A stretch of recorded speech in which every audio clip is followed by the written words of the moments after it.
Here I have ALCATEL 1C 2019, and today I'm going to show you how to clear browsing data on this device. So firstly you have to open your internet browser, then tap here,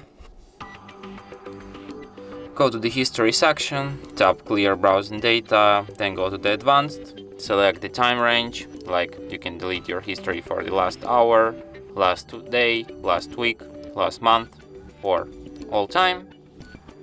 You can delete different data formats like browsing history, cookies and site data, media licenses, cached images and files, saved passwords, autofill from data, and site settings.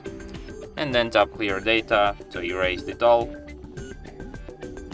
And that's how it's done.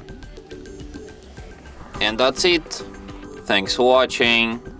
If you find this tutorial useful, don't forget to hit that like button and subscribe to our channel.